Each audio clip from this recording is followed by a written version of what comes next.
Esse é o Ancapso e nós vamos falar do colapso do governo brasileiro em 2027, tá? O Maílson da Nóbrega, que é outro idiota economista da centro-esquerda brasileira, né, que na época do Lula e Bolsonaro, em 2022, falou não, que vota no Lula porque o Bolsonaro fala coisas horríveis sobre a pandemia e não sei o que lá, imitou a pessoa com falta de ar, olha que absurdo, votem no Lula, vamos votar no pinguço corrupto, o que pode acontecer? Agora ele está falando aqui, ó, Maílson da Nóbrega prevê colapso fiscal no Brasil até 2027. Meu amigo, e vai ser isso mesmo, porque o que está acontecendo? O Lula já viu que não vai se reeleger, e aí, você acha que ele vai parar de gastar por conta disso? Não, ele vai gastar mais ainda, porque ele deixa a bomba para o presidente que se reeleger em 2026, né? Vai deixar a bomba para ele lá, vai ter que cortar muito mais coisa, vai ter muito mais dificuldade, né? E ele não é o primeiro que fala isso não, tá? Tem também aqui o Armínio Fraga, que falou outro dia que defende congelar o salário mínimo por 6 anos, o que eu acho um absurdo, tem que acabar com o salário mínimo totalmente, meramente congelar por 6 anos é um absurdo, não tem que ter salário mínimo de jeito nenhum, salário mínimo é uma medida racista, é uma lei Jim Crow para prejudicar pessoas mais pobres, para prejudicar principalmente negros, e no final das contas não ajuda absolutamente ninguém que não seja funcionário público. Funcionário público ajuda. E aposentado também ajuda. Saiu disso daí, não ajuda mais ninguém. E aí você pode falar assim, mas então, se ajuda funcionário público e ajuda aposentado, já ajuda metade do Brasil, né? Porque é verdade, né? Só que o problema disso é o seguinte, a outra metade está pagando essa ajuda, né? Então, ou seja, e a outra metade é a metade que produz, porque o funcionário público não produz nada. Aposentado não produz nada, ou seja, a metade que produz está sendo extorquida por esse negócio chamado salário mínimo. Tem que acabar com isso rápido, né? Mas enfim, saíram essas baratas do esgoto, né? Justamente por quê? Porque estão vendo que o governo Lula está fazendo merda e eles querem convencer o governo Lula a cortar gastos. Não vão conseguir, cara, porque esse pessoal, vocês fizeram a pior escolha possível ao apoiar esse governo corrupto lá atrás. O Lula é um desesperado, ele não está nem aí para o país, ele não está nem aí para os brasileiros, ele não tem consciência nenhuma, ele não quer nada, ele quer ferrar a coisa toda. Essa notícia foi sugerida por Bom Dia, Boa Tarde, Boa Noite e várias outras pessoas. Obrigado aí ao pessoal que sugeriu notícias lá no nosso site, no visãolibertaria.com, e obrigado a você que está assistindo o nosso vídeo. Se você gosta do nosso conteúdo, por favor, deixe o seu like, se inscreva aqui no canal, né? Então tá aqui, ó, mais uma barata saiu do esgoto aqui, ó. Maílson da Nóbrega prevê colapso fiscal no Brasil até 2027. Ele está correto no que ele está falando aqui. De fato, o Brasil está caminhando para um colapso fiscal. O que é um colapso fiscal? É quando o governo simplesmente não consegue pagar as contas do governo, não consegue arrecadar com impostos as coisas, não consegue emitir títulos do Tesouro adequadamente, não consegue pagar nem os juros da dívida e a coisa toda colapsa. Eu acho que vai acontecer isso, acho até que vai acontecer antes de 2027, mas eu não tenho dúvida nenhuma. Olha aqui, olha só a pérola que o cara me fala aqui, ó. Para o ex-ministro da Fazenda, o arcabouço fiscal é letra morta. Quem diria isso, né? Eu diria isso, eu falei isso. Na época que estava negociando ainda o arcabouço fiscal, isso é uma besteira, isso não vai colar. Por quê? Porque não tem punição nenhuma. Se você desobedecer o arcabouço fiscal, não tem punição nenhuma para o presidente. Então é lógico que vai acontecer o que está acontecendo, né? Virou letra morta, virou um negócio que ninguém está nem aí para obedecer ou não. O Lula sabe que corre o risco de não se reeleger em 2026, ele quer se reeleger em 2026, então ele vai torrar todo o dinheiro do mundo para tentar se reeleger em 2026. Mas isso fere o arcabouço fiscal. E aí, o que acontece? O que diz o arcabouço fiscal? Ele vai ter que escrever uma cartinha para o Congresso dizendo, desculpa aí, foi mal, galera.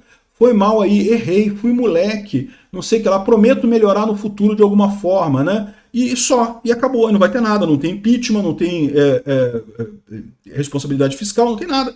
O arcabouço fiscal é um nada. Eles substituíram o teto de gastos, que era um controle real, mas estava sendo contornado por conta da pandemia. Estava sendo contornado por conta da pandemia. É verdade, a pandemia foi uma coisa única, uma coisa realmente, um evento esporádico, um evento excepcional que aconteceu em 2020. Né? Fora isso, o teto de gastos estava sendo cumprido.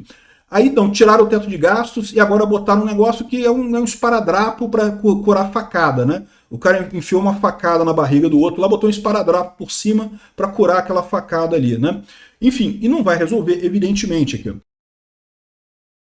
Arcabouço é letra morta. Putz, eu falo uma coisa para vocês, cara, dá uma raiva isso, porque, de novo, eu não sou nenhum especialista, eu não sou nada, eu reconheço, eu sou um jornalista, que eu estou agindo aqui como um jornalista, estou dando notícia e fazendo a minha análise sobre a coisa. As coisas que eu falo aqui no meu canal são as coisas óbvias, são as coisas claras, evidentes, óbvias. Eu não tenho nenhuma elaboração, uma teoria muito oculta, uma teoria super elaborada. Não, é o óbvio. Era evidente que o arcabouço fiscal não ia dar em nada. Por que precisou de 3 anos, né? Porque o arcabouço fiscal foi discutido em 2023, ou seja, estamos em 2025, entrando em 2026, agora 2 anos e meio, para esse cara sair agora do esgoto onde ele mora e falar que o arcabouço fiscal não serve para nada. Caramba, eu falei para vocês quando tinha a eleição em 2022, o Bolsonaro é o cara perfeito, é o cara dos sonhos de qualquer um. Não, não é. Eu mesmo critico o Bolsonaro, um monte de coisa que o Bolsonaro fez aí, mas a verdade é que ele era muito melhor do que o Lula. Caramba, votar no Lula, cara. O Lula, o pinguço corrupto que quebrou o Brasil.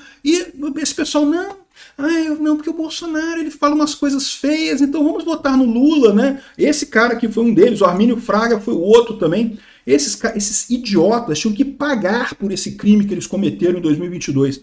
Aí ficam agora querendo dar de puteiro. Tá dando errado. Né? É lógico que tá dando errado. Todo mundo sabia que ia dar errado. Eu falei que ia dar errado. E vocês ficaram do outro lado, né? Especialistas de merda. No final das contas é isso, né? Aqui, ó. Há estudos que mostram que em 2027 toda a margem do arcabouço fiscal será ocupada por gastos obrigatórios. Ou seja, o governo não vai ter dinheiro para nada. A previsão é que o colapso aconteça antes. Vimos que já faltam recursos para setores essenciais como ciência, tecnologia, segurança e agricultura. Olha só, ciência e tecnologia é uma coisa muito importante, não tenha dúvida, mas não é essencial não, tá? Segurança é essencial, agricultura é essencial.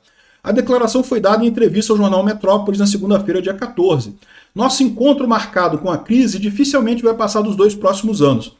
Concordo, o Lula sabe que está comprando uma crise. E quer saber o que mais? O Lula não está nem aí. Por que ele não está nem aí? Porque ele, do ponto de vista político, para ele só interessa a política. Então, do ponto de vista político, se ele se reeleger, mesmo com crise, foda-se, eu tô com uma crise, mas sou eu presidente novo, tenho mais 4 anos para roubar pra caramba, vou dar um jeito aqui de culpar o Bolsonaro pela crise, culpar não sei quem pela crise, e pronto, e foda-se, não tô nem aí. Mais 4 anos de bonança pros cupincha meu aqui, mais um monte de cupincha recebendo pichuleco durante 4 anos, né? E se ele não se eleger, se ele não se reeleger, beleza, deixou uma bomba pro sucessor. Quem ganhar em 2026 vai receber um país quebrado, sem dinheiro para nada, sem nenhuma possibilidade de fazer nada, né? Então, é o que eu falo para vocês, o Lula está numa situação que ele não vai corrigir o rumo e vai piorar ainda, vai dobrar a aposta, ele só vai dobrar a aposta daqui para lá. E o pior é que quem vai ser chamado para limpar essa lambança vamos ser nós brasileiros, bicho. Não vai ser nem o governo Lula, nem quem quer que seja que ganhe a eleição em 2026. Vamos ser nós brasileiros, porque vai sobrar para a gente pagar. Você tem alguma dúvida disso? Né? Já está o pessoal falando aqui, não, porque o governo tem que cortar, ele tem que fazer alguma coisa, tem que dar um jeito, não pode aprovar a isenção do imposto de renda, não sei o que lá. Aqui, ó, Maílson reforçou que a economia segue como um fator decisivo nas eleições, especialmente por causa da inflação. E o problema do Lula é esse, o Lula sabe que se ele cortar gastos agora, a inflação até vai cair, mas não vai cair a tempo da eleição de 2026. Então, de novo, para ele, foda-se, deixa quebrar a coisa toda. Se ele se reeleger mesmo com essa quebradeira, ótimo, excelente. Se ele não se reeleger, deixou um presentinho de merda para o próximo presidente, né? Aqui, ó. Ao comparar o Brasil com os Estados Unidos, ele citou que tanto Biden quanto Lula enfrentam queda da popularidade por causa do aumento de preços. Sim, a economia continua relevante, principalmente na questão da inflação. Ele encerrou. Ou seja, no final das contas, o Lula está bidenizando. A gente sabe que o Lula está bidenizando e vai bidenizar mesmo. No final das contas, quando chegar 2026 e o pessoal governista perceber que o Lula não ganha, não duvido nada de tentarem tirar ele para botar uma Kamala Harris no lugar dele. Vai adiantar alguma coisa? Não, não vai. O Lula já comprometeu o governo dele completamente nessa história, né? A única coisa que ajuda a esquerda aqui no Brasil é o fato do Trump estar fazendo tanta merda lá nos Estados Unidos também. Isso começa a queimar o filme da direita aqui no Brasil. Eu espero que o Trump resolva rapidamente começar a governar de verdade e parar de ficar chorando sobre o fato de ter perdido em 2020, né? Qualquer coisa que dá errado, vai falar, mas por que em 2020 eles me tiraram e não sei o que. Meu amigo, ninguém interessa, cara. Você foi eleito presidente dos Estados Unidos, dá seu jeito de fazer a coisa funcionar aí com o que tem agora, pô. Ficar chorando o passado não resolve problema nenhum. Aliás, deixa muito parecido com o Lula. O Lula tem exatamente essa mesma situação, né? De ficar chorando o passado, que a Lava Jato me prejudicou e não sei o que lá. Enfim, vamos ver o que vai acontecer, mas as notícias não são boas não, tá? O colapso econômico vem aí.